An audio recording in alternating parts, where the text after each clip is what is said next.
Hello, and welcome to Chapter 1 of Business 110. There's a lot of information in this chapter, so we're just going to go ahead and dive in. So the first part of the chapter talks about how businesses contribute to the economy. And I think we all kind of know that on a very basic level. Businesses give us goods and services. And one of the things to remember is goods and services are two very different things, but yet they're also combined. So one of the examples I like to use is when you go to a restaurant. Is that a good or is that a service? And the answer is, well, it's part of both. I mean, you get food, but you also get service at the restaurant. So I don't want you all to think about goods and services as, completely different things. It's more of a continuum. Business also relates or contributes to the standard of living and our quality of life. Businesses make the economy run. And without, businesses, we wouldn't have the quality of life that we have. One of the things your book also talks about is that not-for-profits may do the exact same thing. Just because you're not out to make a profit doesn't mean that you don't actually contribute to the business world. I look at something like credit unions. They're not out to make a profit, but they do enhance your standard of living and your quality of life. Something like the Red Cross. They enhance your standard of living and quality of life. When you need blood, they're there. So there are some basic business terms that the book talks about that I want to kind of dive into. Risk, revenue, and costs. And these are just very basic terms. Risk means obviously that something could happen. Revenue is the amount of money you get for providing a good or service, and costs are what it costs the company to provide that good or service. So there's 4 building blocks of business: natural resources, human resources, capital, and entrepreneurship. This has been around forever. When I was in business school, we learned this: natural resources, human resources, capital, and entrepreneurship. Natural resources are stuff like water, stone, metal. Human resources are your labor force. Capital is your money, and entrepreneurship are the people that are willing to take the risk in starting a company.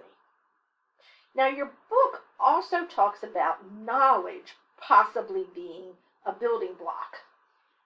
I have it here, and I'll tell you why I'm just a little hesitant to add it yet, is because who has knowledge? It's people.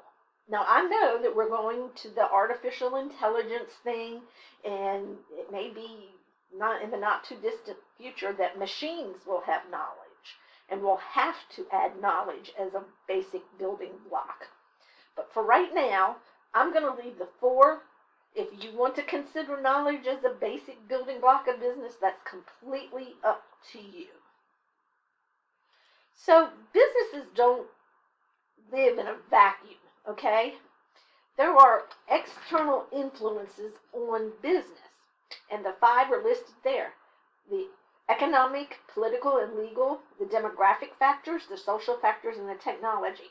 So one of the things that I'd like to say is, let's talk about political and legal. Does anybody want to go start a business in Afghanistan? Probably not, right? Because the external influences affect wanting to start a business there.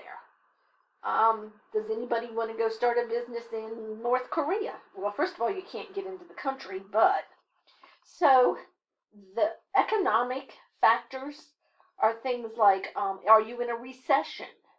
Are you in an inflation? Now, demographic factors are actually pretty important, and we don't think about it so much. In 2008, there was a little baby bump. Lots of babies were born in 2008. But in 2025, most of those babies will have gone through the school system. And since 2008, there has been a steady decline in the birth rate. So I saw this example not too long ago, and I thought it was a wonderful example. Think about your grandparents. How many of them had 4 or more siblings? Now think about your parents. How many of them had 4 or more siblings? Now think about you. Do you have 4 or more siblings? So you can just see that the birth rate is declining. And those are demographic factors. The graying of America is a real thing. And teachers, there may be too many teachers for the jobs available. Social factors are also an external influence. One of the ways I think about this is recycling, the green movement. Those are social factors.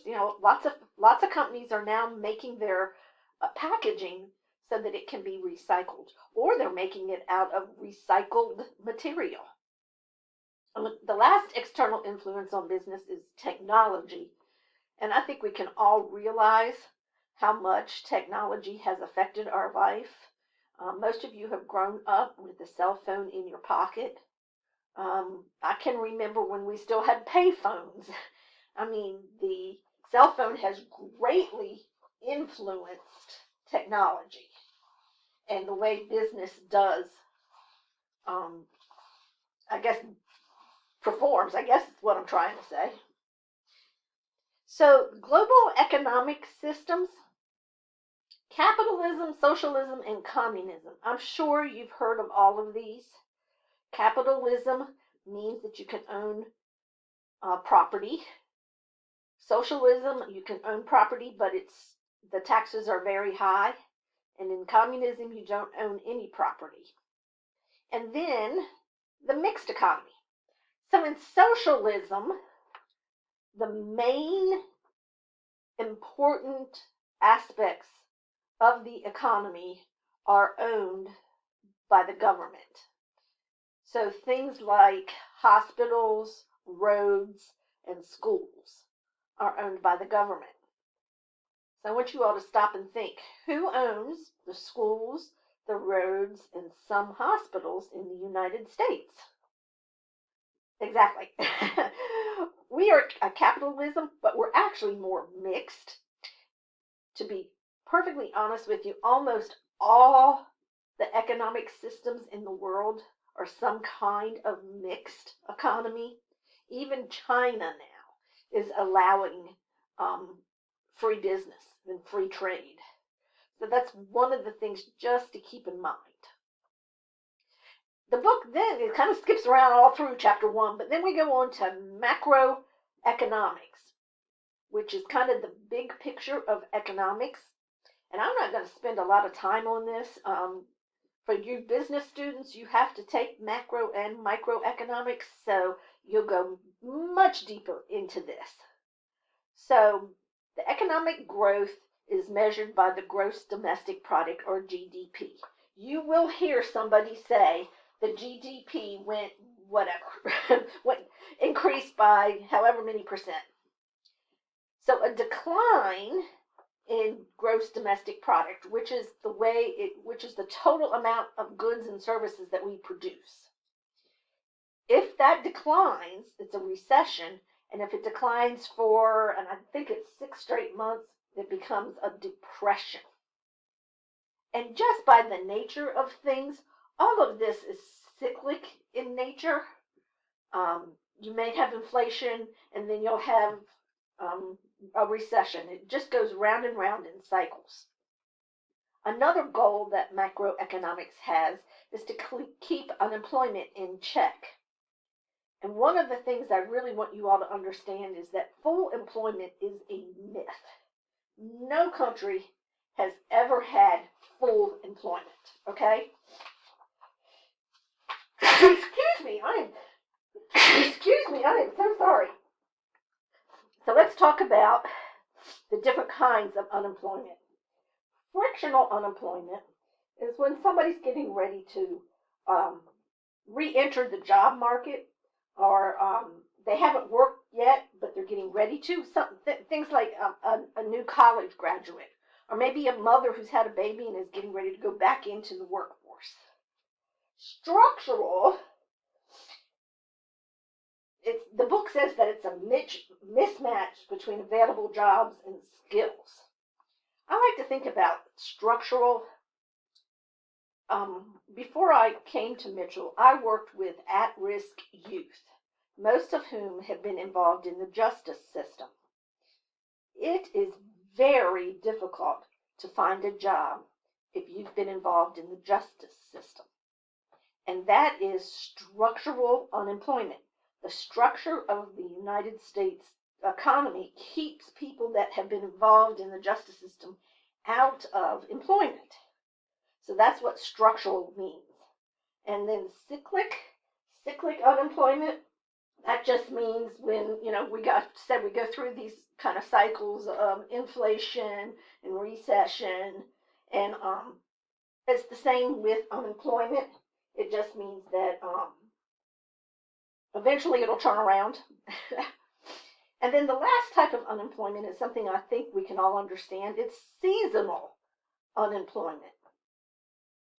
And that means that people that work only for a certain time.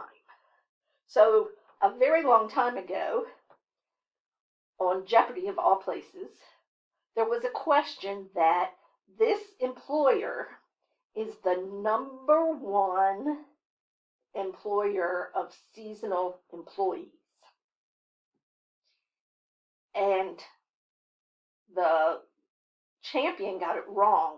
But when you really stop to think about it, it actually does make sense.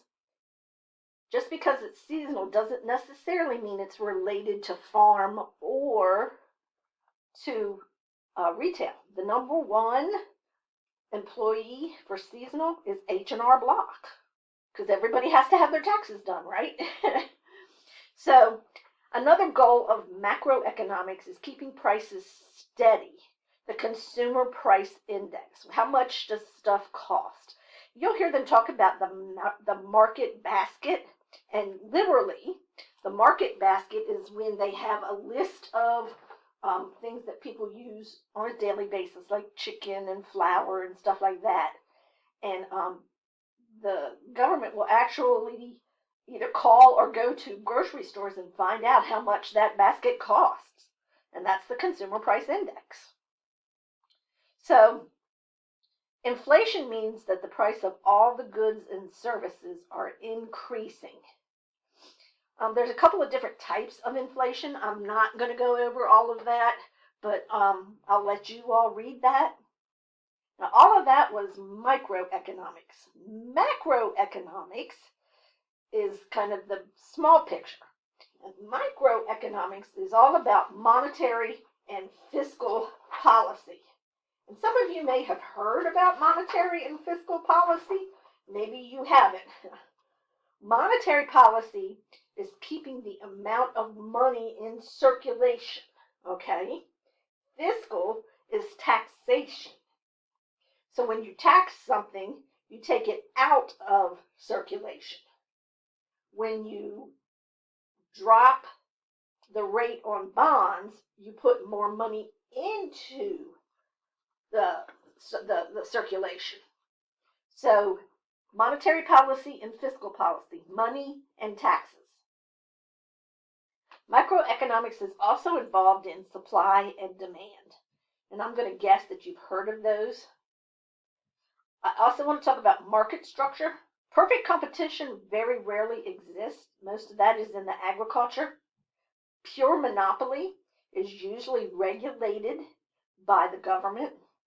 Monopolistic competition, I just want you all to think about how many restaurants are in Mooresville. That's monopolistic competition, okay? There's a bunch of them down there, and they all do just about the same thing. And then there's oligopoly, which means there's only one or two big companies that are competing. One of the things that the typical one is airplanes. Not many people build airplanes, not many companies. So that's Chapter 1 in a nutshell.